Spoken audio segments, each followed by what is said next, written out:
Hi guys, and welcome to the video. This is quite simply every button and option on the Tesla Model Y and Model 3 to a certain extent centre screen. This is your default screen. Whenever you get in the car, put in your pin to drive, get ready to engage drive, etc. This is what you're looking at. On the right hand side you've got an overview of the car itself. This will show you if there's anything open or closed at the moment and give you the functions to push to actually make them happen. On the right here, your drive selector, speedometer, and what's going on with your lights. And as you can see, I'm not wearing my seatbelt at the moment because we're parked and stationary, so clearly don't need to worry about that. Across the top there is another lock button, just in case you're not on the screen. Clock, which you can tap on, and it will bring up your calendar if you've got a calendar link to it, along with anything that's attached with your phone if it's connected. Not a lot on mine. List of contacts, recent calls, etc. Swipe down to get rid of. Next to that we have a temperature display, which doesn't do anything. Next to that, this little red dot shows us that our dash camera is currently recording, and I've just turned it off. We can turn that back on again. Next to that is the driver profile. This tells us what it's currently set up as. I have easy entry set on, which basically means when you go to get in the car, the steering wheel is forwards and up, the seat is down and back a bit. So when I then change profiles and get ready to drive myself, changes to my name, the seat and steering wheel move to match whatever position I need. And then back in park and it moves out again into easy entry mode. Across the top here, if there's a software update pending, that will show up just about here. Next to that is the SOS button. If you need it to make an emergency call, you can make an emergency call. Obviously don't use it if you don't need it. You'll be wasting valuable resources and they will tell you off. Don't ask me how I know. Passenger airbag. Again, you can turn that on and off. Hiding down there.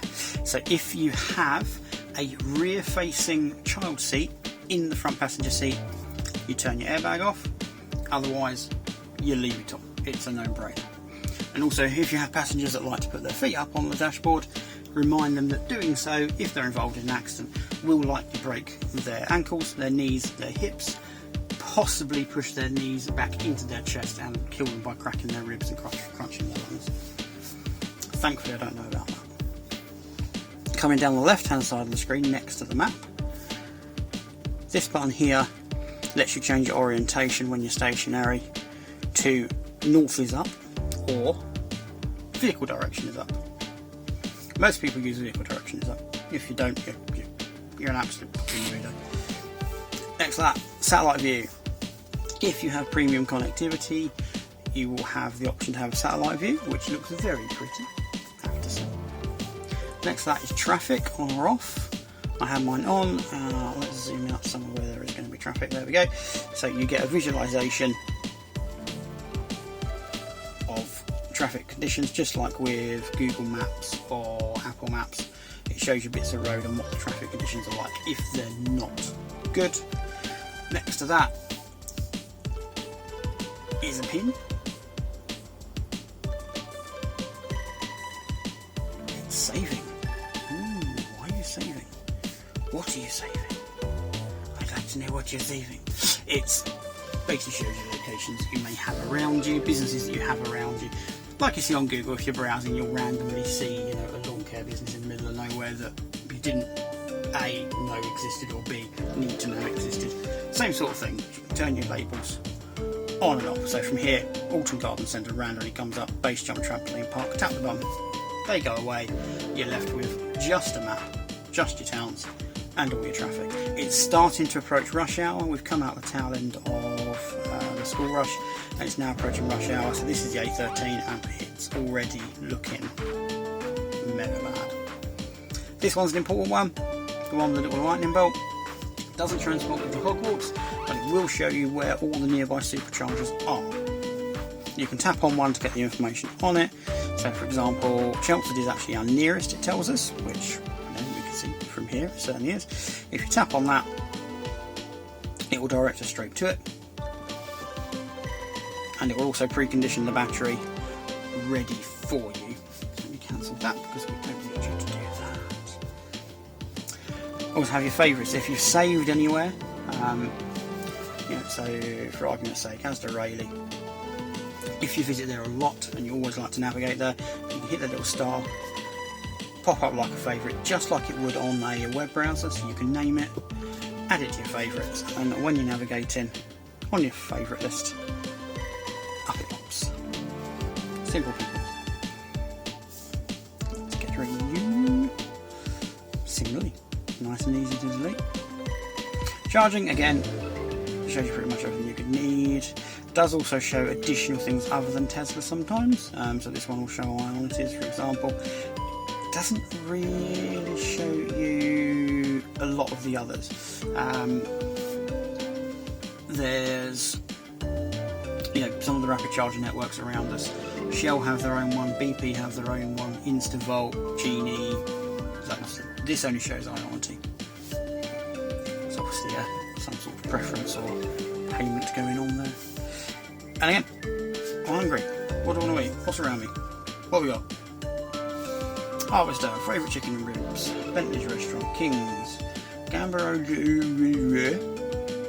Snack House Kitchen, Prezzo, Oyster Wharf, Aspera, Carpenter's Arms, Shingles, River Metzes. Yeah, quite a few good options there. It's missing the fish and chip shop up the road though. It's an abomination. Can't be doing that. And Lucky.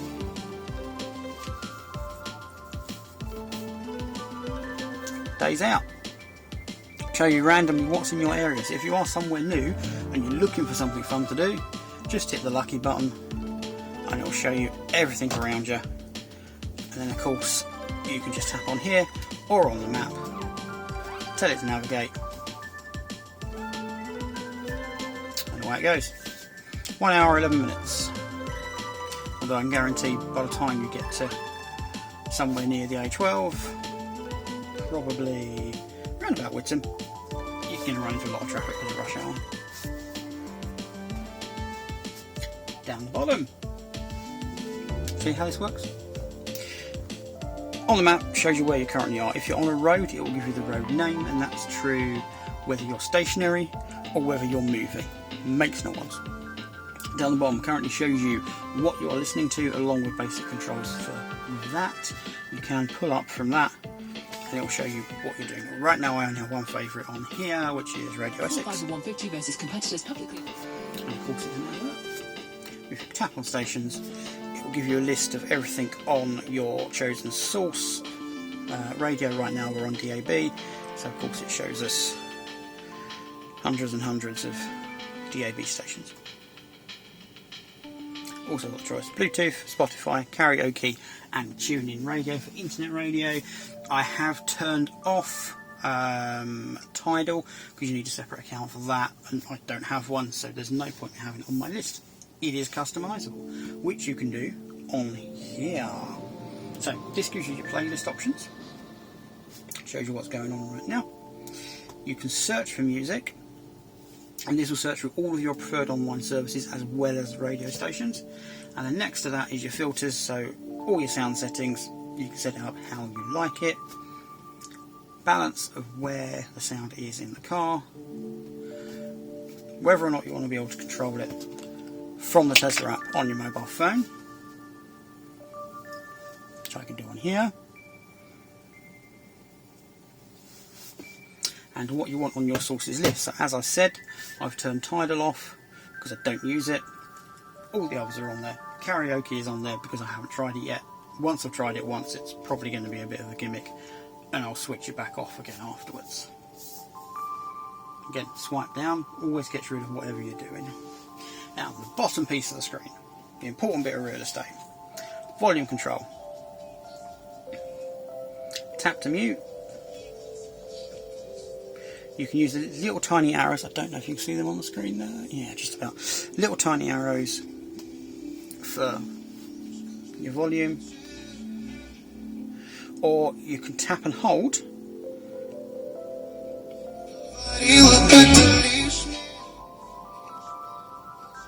and go like that. Or you can of course tap to bring this up and do it that way. Next to that, climate control. Same again, this is passenger side air temperature. If you just want to change the temperature, again, little tiny arrows, you can do it on there. Wait for that to go away. You can push and hold and slide. Oh, turn that off now. So whatever temperature you prefer. Or of course, when you tap, you do get this come up. You can do it on there. Control your individual settings. We'll come back to that in 2 seconds. Heated seats, also known as the bacon button. You can leave that to auto, and what that will do is, depending on the cabin temperature and the outside temperature, will turn the heated seats on and off as it needs to if it thinks you're going to be too cold without. Bacon. Tapping on the temperature brings up the master control. It does the same on the other side. Here you've got access to the air vents, so let's turn on the passenger side, and you can play with these. They use a very clever vent system that allows you to point them wherever you like. So wherever you need the airflow, if you want it straight out, you're fine. If you prefer it at your legs, point it down. If you prefer it at the top of the windscreen, point it up, and then you can do that singularly or split it out however you like for the maximum possible coverage. Scheduled temperature when you want to leave. So I leave work normally at 5 o'clock, so I have it set that the cabin temperature will come on, all the heating systems turn on, and it'll be preheated to 19 or 20 degrees. 19 20 degrees by the time I leave. Again, simple pimples. When you get out of the car, you have 3 separate options on here for temperatures. You can tap keep, so if you're running into a shop in the middle of winter and you want to make sure that the car stays nice and warm for you, just tap keep, leave the car. When you come back, air conditioning's still on, keeping it exactly how you needed it. To cancel, you can just tap it again and it switches it off, and that's the same with the others as well. Dog mode. This one you may have heard about if you've seen anything on Tesla's on the internet. If you pop into the shops or wherever and you need to leave your dog or your wife or your kids in the car, don't ever leave your kids in the car. You can walk away, lock the vehicle, leave it in dog mode. The air conditioning will stay on, and you'll also get a message on the screen telling passers-by that they don't need to smash it to pieces because it's in dog mode. Let me just unclip my microphone and I will step out. So I'm just going to quickly step out and let the car lock itself, and you'll see exactly what's on there.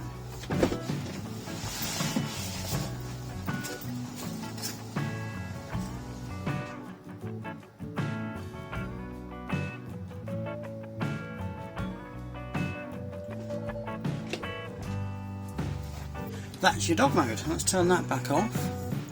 And then you've got camp mode, which leaves the whole car on. So all your lights, your air conditioning, your main screen for all your entertainment, etc. will all stay on, so you can use it whenever you like. Perfect. Come back. Heated seat controls, left and right, mirroring what you've got down here. Moving across. Heated wipers. Heated steering wheel, very nice. Obviously you can turn it off of auto mode and do whatever you need to do. And again, rear control, heated bums, quite nicely. So let's pull down from you. Moving across here. Any recent apps come down here. My other half sent me a text message a minute ago, so that pops up down there. Over the other side of the dots, you can customise this 5 icons of your choosing, whatever you feel you may want down there. So I've got radio as a source, Bluetooth as a source, shortcuts to the phone, heated rear screen, heated front screen. Don't need anything else. 3 little dots brings up your app tray. So you have your camera, which as it suggests is your cameras. The dash cam, which you can only access when parked. So you can scan through and get it to play back anything. There isn't really anything interesting going on down there, to be fair, because it's just static at the moment. get a closer look at the cameras, etc. etc. Energy graph. This shows you, this is a new thing in the most recent update. It shows you what you're using, how you're using, based on current trip. It's a brand new update, so it won't show me anything right now. But again, it gives you an idea of what you're using. So if you think, actually I'm using too much climate control, let me switch that off and freeze my arse off. Yeah, can do.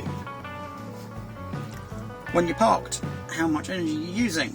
As you can see, not a lot, but screen time. We've been sitting here doing this, and I'm obviously making this video more than what you see on there because there's the odd edit and cut and things like that. And your consumption for driving. So this shows you average ranges. Right now my projected range is 180 miles with 83%. That's bad. That's very bad. But that's because I have been driving it a little bit hard the last few days. You are rated in this car for 310 miles, but your mileage may vary, as they say. Calendar, exactly as it says. If you've got any events in your phone calendar, it will link up to this quite happily. Again, messages. When your phone's connected, new messages appear in here. The car does not store them, so once you've listened to it, they're gone. Plain and simple. Your theatre. Netflix, Disney+, YouTube, Twitch and Tesla's onboard tutorials, all of which you can only watch in park. Sensibly, you can't watch them when you're driving, which is a bit of a bummer for the passengers, but it does make sense for the drivers. You're encouraged to sign in. In fact, for Netflix and Disney+, you have to. So you can sign into your own account from home and bring with it your playlists, your watch lists, etc. Next to that is the arcade and the Toybox, both of which are also accessible on the shortcuts when you've got one of those three open. So on the arcade, games, lots of games, some of which need a controller which plugs into the USB port in the glove box. Some you can play directly on here. And you do this with the steering wheel. One player. Let's go.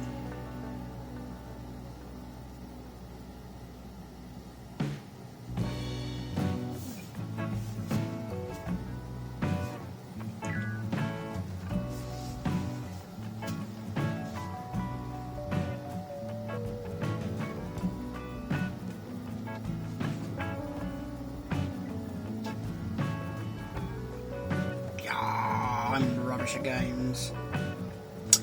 Anyway, games. Toybox. You can change the colour of your car. Literally as it says.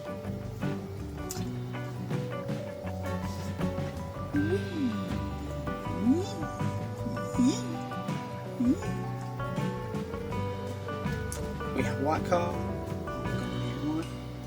Ooh, metallic. Ooh, matte. I think the matte looks quite nice. That's quite good. I like that. I do like that. Lightshow. This one's a fun one. I have to film it from outside though. I'll do that in a little bit, and then I'll stick it in right about now.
And we're back. I hope you enjoyed that. I did. A little bit of time travelling, still daylight. Boombox. Entertain a crowd of your media player when parked.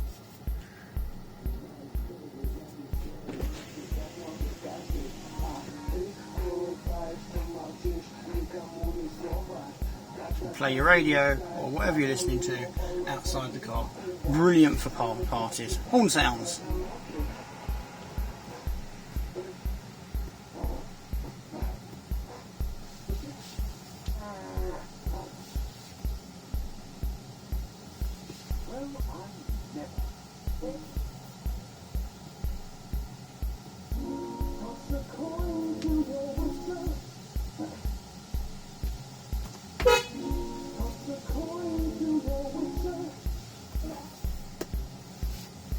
Go!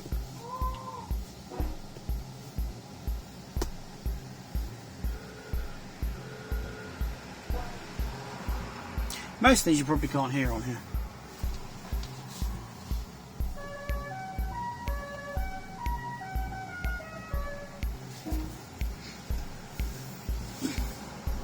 Emissions tester. If you have somebody sitting in one of your seats,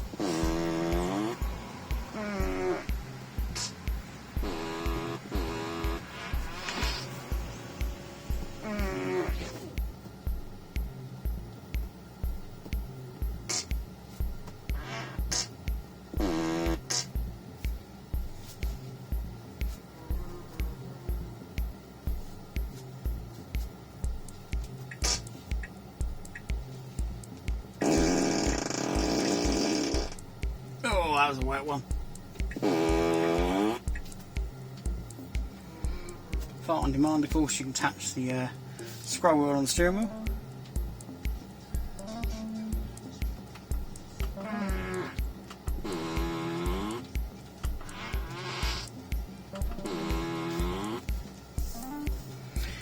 Tracks.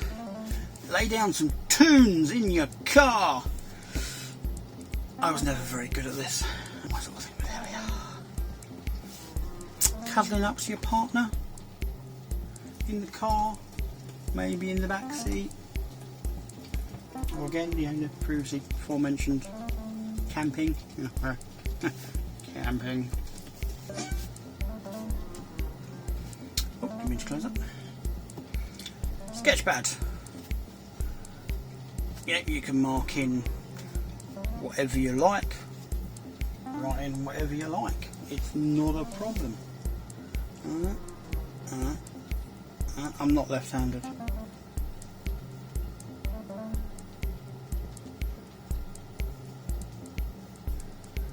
Oh, look, I've run out of space. Terrible.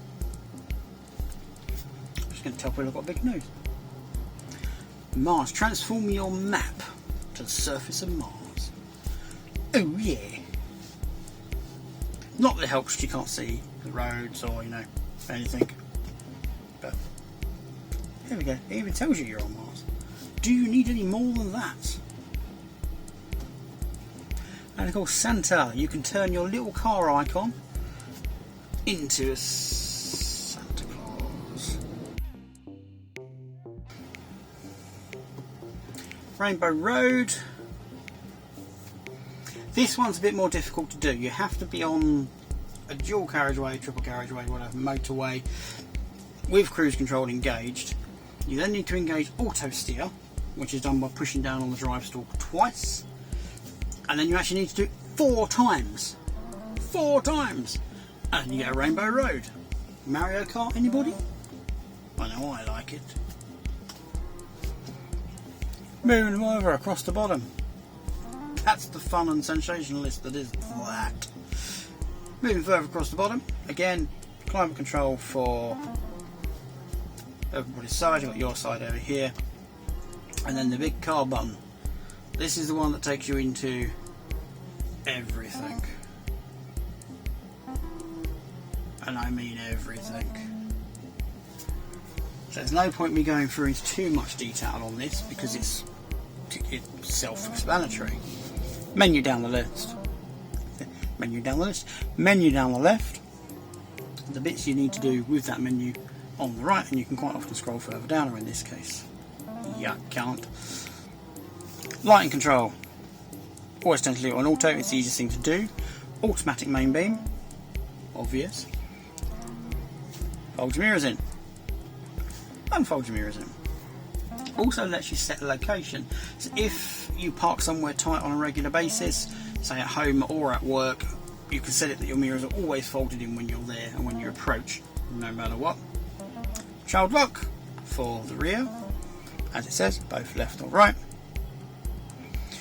Window lock, stop the kiddies playing with the windows. Glove box, opens the glove box, funnily enough. Mirrors, as you probably guessed, you can use that to adjust your mirrors, which you actually do on the steering wheel itself. As you can tell, they're on the stalk, and you fiddle to do in and out, up and down. Same with the right hand side. You can set the mirrors to automatically tilt.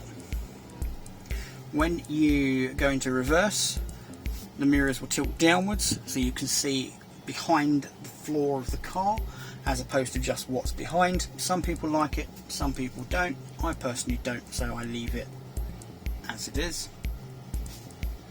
Steering wheel, adjust your steering column, again, up, down, out, in, relatively self-explanatory, and it saves your position for your profile as well, which is even better. Recording, didn't mean to do that. It's currently recording dash cam. You can turn that on and off as you need to. Sentry mode obviously does its thing. When you're parked, the cameras remain active, and if anybody comes too close to the car, they will activate, flash the lights, and record the clip. If it's not at an excluded location, because in your app you can tell it that you don't want sentry mode to work right here, then it will send an alert to your phone to let you know that something has happened. Pedals and steering. Acceleration, chill and standard. Chill will give you a longer life, effectively. It will extend your battery range a bit because you're pegging back the power available to you. It's not to say it's still not quick, it's just not as instant response because you're asking it not to be. Steering mode. Comfort, standard, sport. Again, that pretty much goes without saying. In comfort mode, it's as light as can be. Standard is where I leave it, and sport, it does stiffen up quite considerably. Stopping mode. If you're used to a manual transmission car, I always recommend either roll or hold.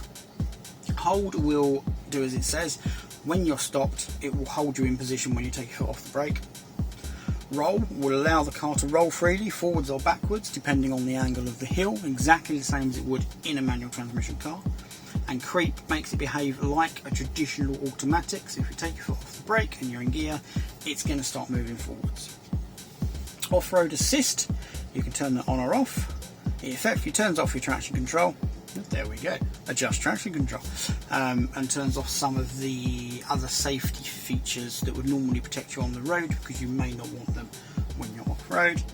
And again, if you're stuck in something, slip start, turns the traction control off, and it allows the wheels to move independent of each other without sending a bolt of power from one side to the other. Very, very useful in the snow. Charging, this will tell you how many miles you've got in the battery, allows you to set, using the slider, what you consider to be your daily or other usage. So I always charge to 90%. If I'm going on a trip, up it to 100. Otherwise it stays as it is. Open the charge port with a button, which you do on the app and on here with the little lightning bolt. If you're experiencing trouble charging, you can reduce the available charge current to the car. Very, very few circumstances you want to do this unless it's an untapped power source and you know you need to limit what's coming in. Again, scheduled departure, obvious. With a scheduled departure, as we saw in the climate menu, it will precondition the battery and the car cabin to the temperature you want it, so it's nice and toasty and ready to go. Last post charging session is exactly that. I tested it earlier today. I don't know why it says the 9th of August. That's interesting, because it definitely wasn't. £8.33, and that was at midday today. That's very interesting. That's very interesting. It was like 2 months ago. Might have a look at that. That's before I got the car. I wonder if I actually get charged. Autopilot settings. Stuff you have to enable before you can see it. Auto steer beta. So your car will have cruise control as standard. If you've opted for enhanced autopilot or full self-driving, you will have a different menu here. If you haven't, you have the option to turn on auto steer, and that will keep you in lane on highways, following the curves of the road. It is not for use around cities or towns or urban environments. It is just for use on the dual and triple carriageways, 60-70 miles an hour. Full self-driving visualization preview will show you on the right hand side here when you're driving. Let me pop it in gear.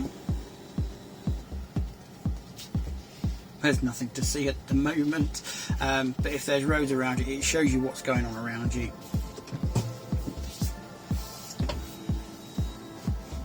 So full self-driving will show more objects. It will show you traffic lights, your stop signs, your wheelie bins, your people, etc, etc.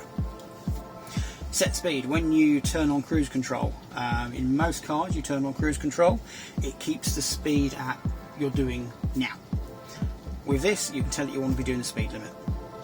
So if you're in a 60 mile an hour section and you're doing 50, you can go engage cruise control, and it will set the speed limit to 60, but it will keep you a set distance from the car in front, so there's no chance of running into him. It will slow you down, speed you up to your maximum speed.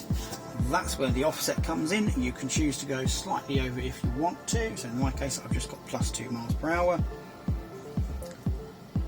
Automatic blind spot camera. When you turn the signal left or right, camera comes up to show you what you have on the left or right hand side. At the lower level where you can't see behind your shoulder. Very useful, very safe. And if there is something in your blind spot when you're about to pull out of a lane, it will beep like hell at you.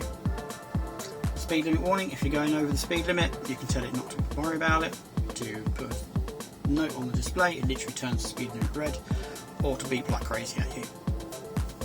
And again, speed limit is relative, so you can tell it to, only warn you when you're 10% over, for example. Forward collision warning. If you don't slow down too quickly, if you're a bit of a late braker, you'll probably start to notice this one somewhat.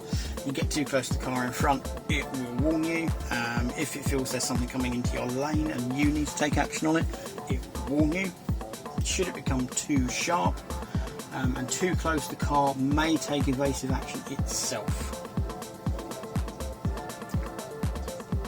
So coming down, lane departure avoidance is literally that. If you start to drift across a white line, you can tell it to warn or give your steering wheel a nudge to keep you back in lane. Emergency lane departure avoidance, again, same again. If you think you're going over the lane and you're not paying attention, it's going to grab the car and put you back in lane. Emergency braking, again, something pulls out in front of you. If you haven't reacted in time, the car will do it for you. Obstacle aware acceleration, literally like it says, if there's something coming up behind you or to the side and the car sees it, but it feels you haven't reacted and it knows that it can get away with putting its foot down, it'll put its foot down. Absolutely put its foot down. Traffic aware cruise control chime. That's just as simple as when you put your auto steer on, it will bomb on you. Green traffic light chime.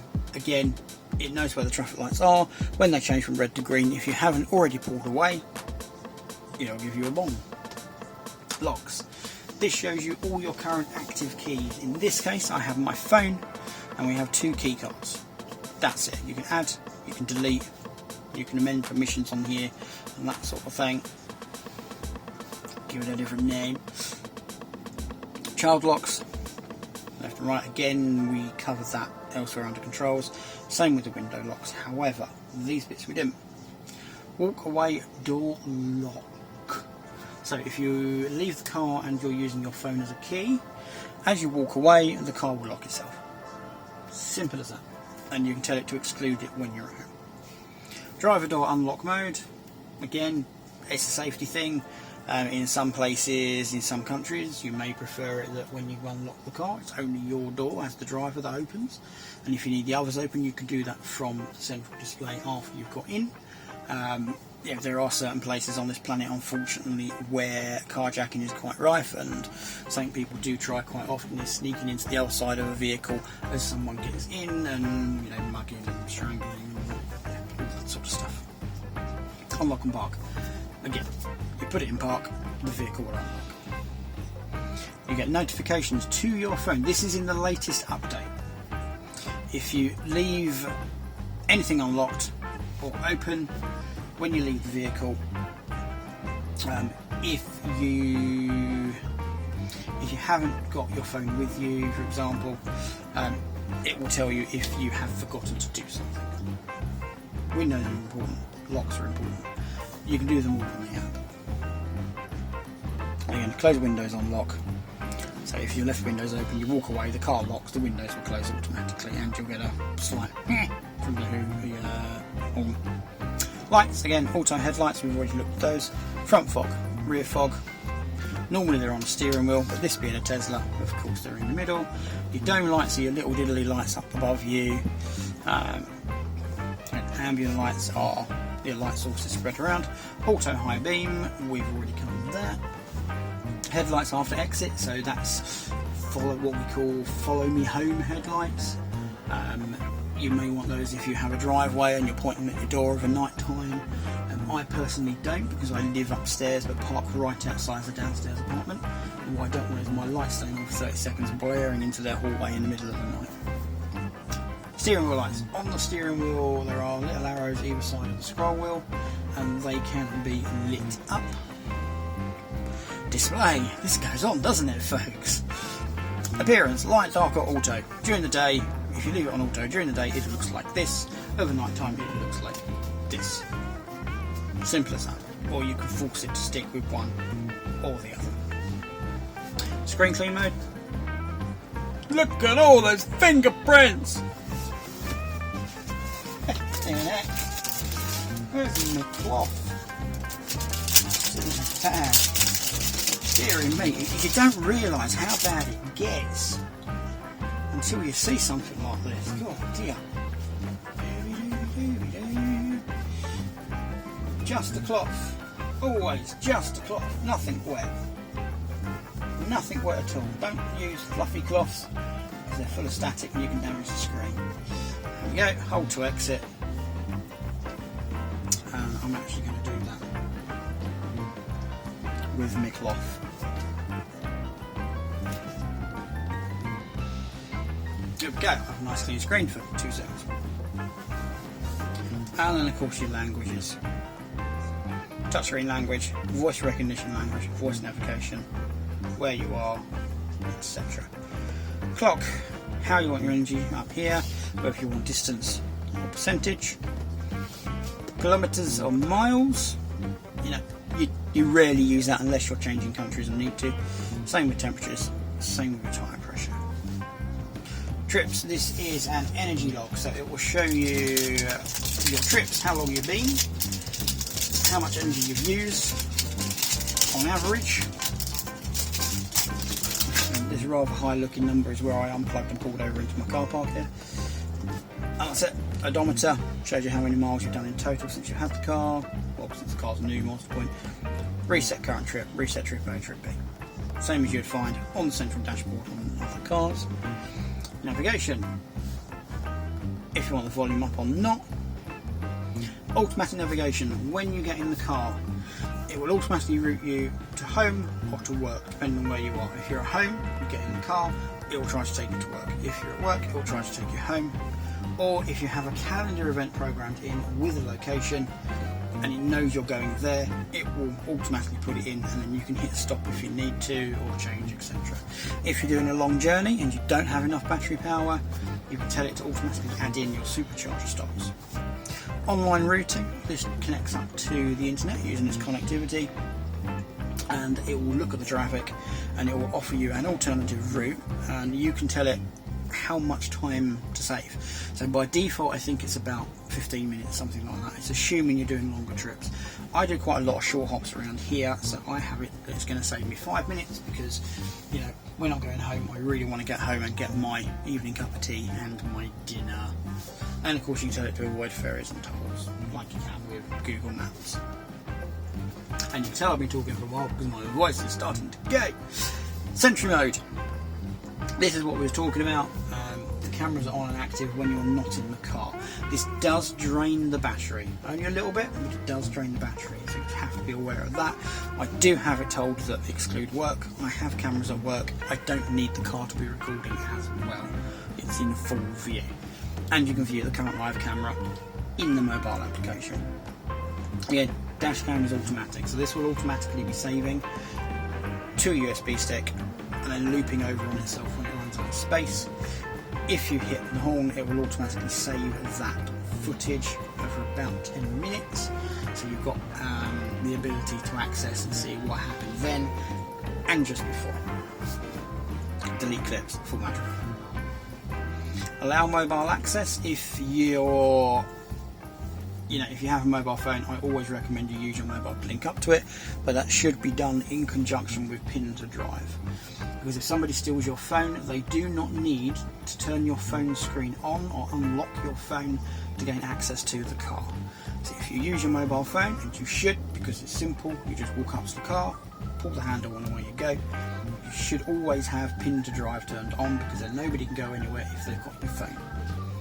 Allow keyless driving. You can assign somebody to drive the vehicle without a key, literally as it says.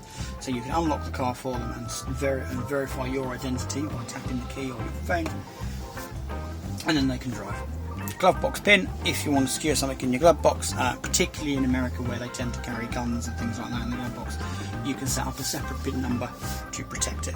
You can create a pin. Whenever you want to hit the open glove box button, you've then got to tap that pin in order to actually gain access. Speed limit mode is exactly as you would expect. You can force the speed limit on it. So if you're lending your car to somebody and you think that they're going to be a little bit misbehaving, you can set a speed limit of the recognised speed limit, 60, 70, whatever the top is you want them to do, and it'll set a pin for that as well. Ooh, there's a lot here. Cabin overheat protection, not really relevant in the UK, to be honest. In the middle of summer it might be an idea. It's on by default. If the cabin starts to get too hot inside, like it feels it might be getting dangerously hot, for example, that could potentially lead to damage to some of the materials, it will turn on the aircon and try to cool the cabin down a bit, just to keep it a bit more manageable. You can have it turned off, you can have it set to just fan so that it doesn't drain your battery. Okay, passenger front airbag. We've gone through that one with the child seats. Security alarm. Why would you not want a security alarm on? Park assist chimes. There are currently sensors all the way around, although new Teslas built from this month onwards will not come with parking sensors. They instead use the Vision camera system, which they literally call Tesla Vision. And it can detect how far away you are from objects, just like parking sensors on any other car. Joe mode. If you've got kids sleeping in the back, you can set it so that all the beeps and bongs that the car makes can be a lot quieter. And I mean a lot quieter. This one, parking brake. Parking brake is currently applied. This is your handbrake, effectively. When you put the car in park on the gears, it automatically applies a parking brake. You can do this to turn it off,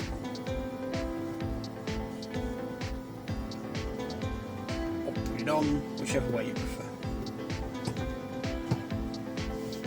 I'll set you now. I'm going to drive and turn the back. Power off is exactly that. Are you sure you want to turn the power off? This will shut down the car. Simple as that. Lights off, aircon off, screen off. Boom. Very few circumstances you would want to do this. Most notably, I suppose if you're really struggling for power and there's a queue at the supercharger station, you'd want to shut everything off and then you just tap your foot on the brake and it will wake the car back up again. Service. Air tyre pressures. So you're going to get a tiny bit of variance depending on the temperature exposed for each one, but it does show you what the recommended tyre pressures are based on the wheels you've got, because you can tell it. You have full access to the owner's manual. Anything you could possibly need. It's all on here. So instead of being on paper, it's all in there, and it's all updated as often as it needs to be. Car wash mode. Pretty much does what you'd expect it to do. It disables the cameras, it disables the external alarms, it will fold the mirrors in, and it will also mean that it will allow you to just drop the car into neutral for those car washes where they pull you through on a tunnel. Adjust headlights. This is quite straightforward, allows you to flappy your headlights up and down, so if one's out for some reason you can adjust it, or you maybe, if you're going abroad and you're getting flashed a lot, you can just dip them down a little bit. Towing, you can enable tow mode.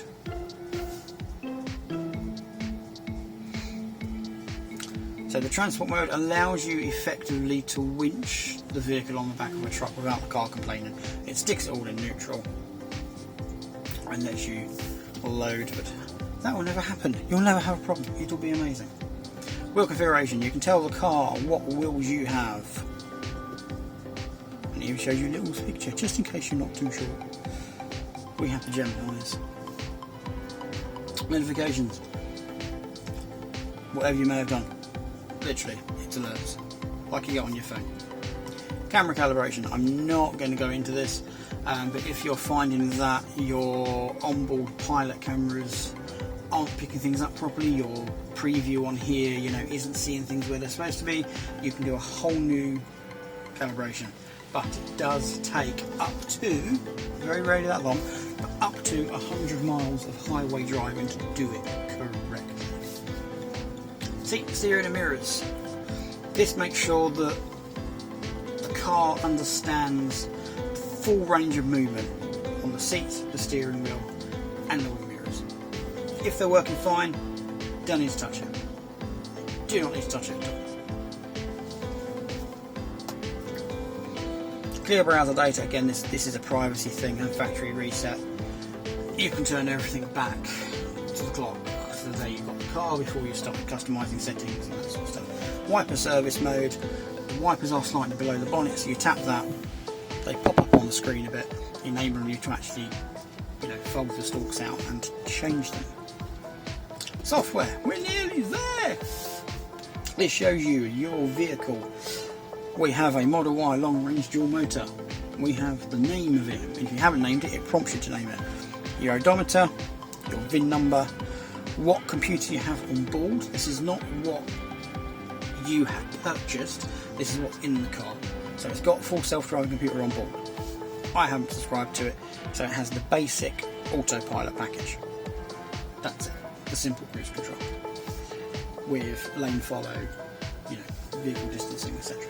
Premium connectivity, which is what gives you your pretty satellite view, your access to all your big internet options when you're parked, like Netflix and YouTube and things like that. You can Wi-Fi hotspot your phone by tapping on the phone signal. It'll give you a nice little Wi-Fi list, but there's none where I am here. So you can connect up to Wi-Fi to do it that way. Current version of the software.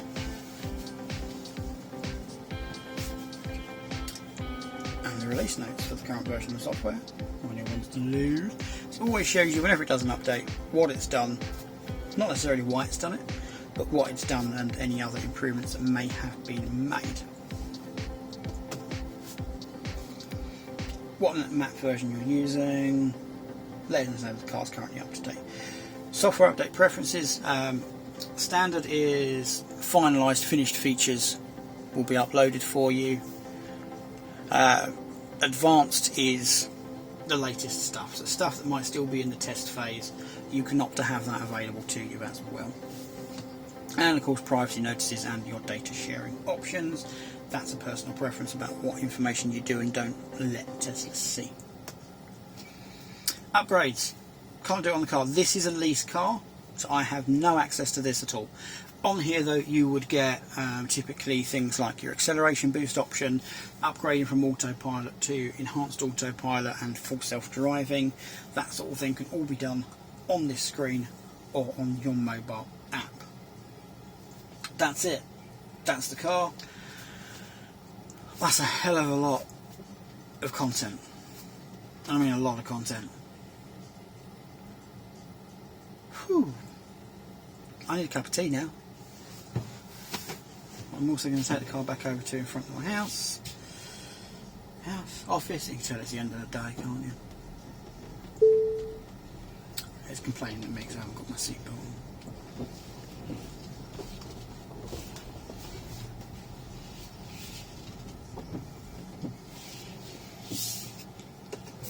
There we go. You look pretty for a minute. That's the most important thing. That's it for now.